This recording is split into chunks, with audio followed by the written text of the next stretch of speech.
আজকে আমি আপনাদের মাঝে তেল ছাড়া এমন একটি নাস্তা রেসিপি শেয়ার করছি যা দেখলেই তৈরি করতে মন চাইবে। খেতেও কিন্তু ভীষণ মজার। হাতের কাছে থাকা 2 থেকে 3টি উপকরণে 5 মিনিটেই তৈরি করে নিতে পারবেন।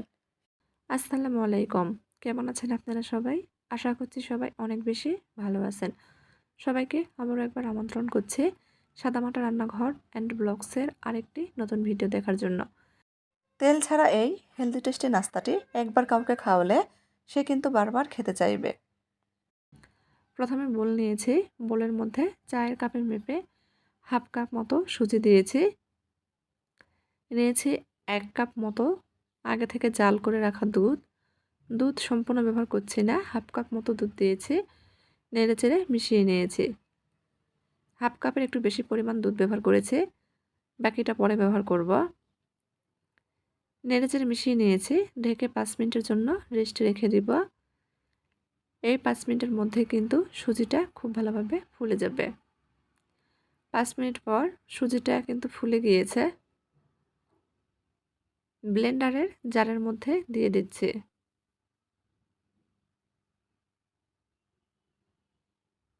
কয়েক সেকেন্ড ব্লেন্ড করে নেব।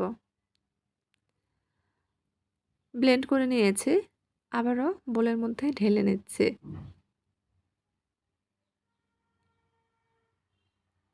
দিয়ে দিব হাফ কাপ মতো চালের আটা। যে পরিমাণ সুজি নিয়েছি তার সমপরিমাণ চালের আটা ব্যবহার করছি। চালের আটা দেওয়ার কারণে নাস্তাটা কিন্তু একটু মুচমুচে হবে। চালের আটার পরিবর্তে নর্মালি যে আটার রুটি খাই সেটাও ব্যবহার করতে পারেন। নেড়েচেড়ে মিশিয়ে নিয়েছি। দিয়ে দিব একটা ডিম।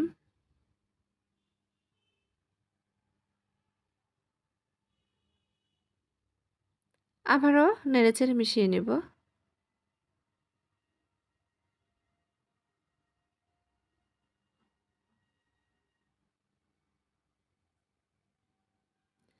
ভিডিওর মধ্যে কথাবার্তায় যদি কোনো ভুল হয়ে থাকে সবাই ক্ষমা সুন্দর দৃষ্টিতে দেখবেন।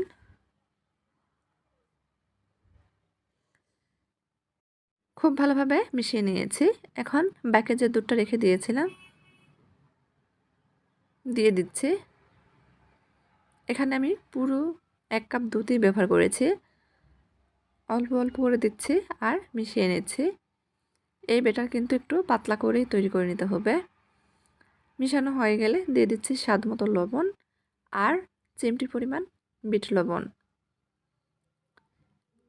নেড়েচেড়ে মিশিয়ে নিচ্ছি। বিট লবণ অপশনাল, চাইলে স্কিপ করা যাবে, তবে দিলে স্বাদ ভালো আসে।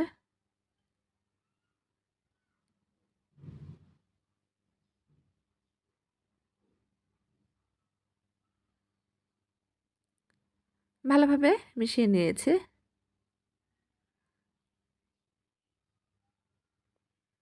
এখন ব্যাটারের ঘনত্ব দেখিয়ে দিচ্ছি।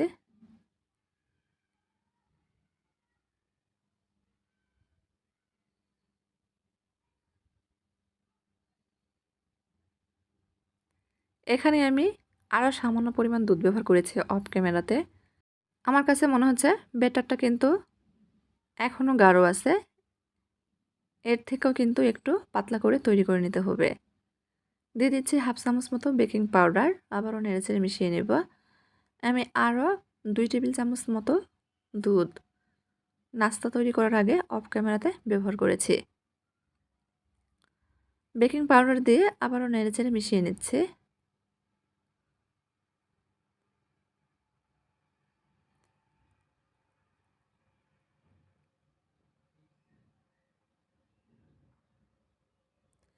মিশানো হয়ে গেলে দিয়ে দিব ছোট চামচ দিয়ে মেপে 1.5 চামচ মতো ঘি।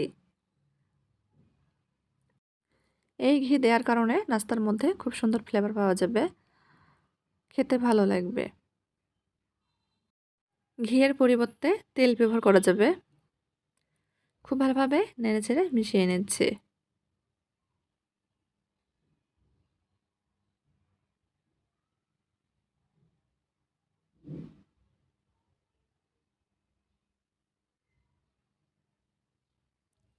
এখন আবারও ব্যাটারের ঘনত্ব দেখিয়ে দিচ্ছি আপনাদের।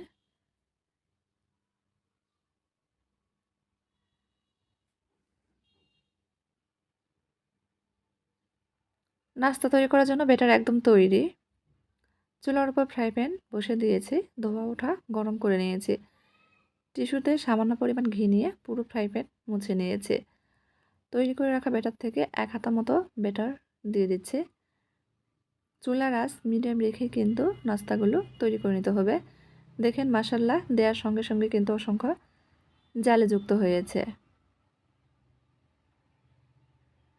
তৈরি করতে কিন্তু খুবই কম সময় লাগে, দেওয়ার সঙ্গে সঙ্গে নাস্তাগুলো তৈরি হয়ে যাবে। 30 সেকেন্ড মতো সময়ও লাগে না একটা নাস্তা তৈরি হতে।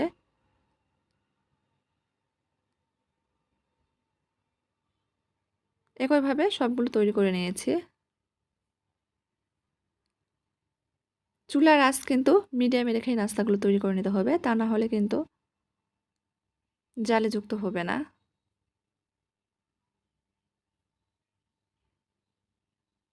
দেওয়ার সঙ্গে সঙ্গে দেখা যাবে নাস্তাগুলো নিজে থেকে উঠে আসছে। উঠিয়ে নেব।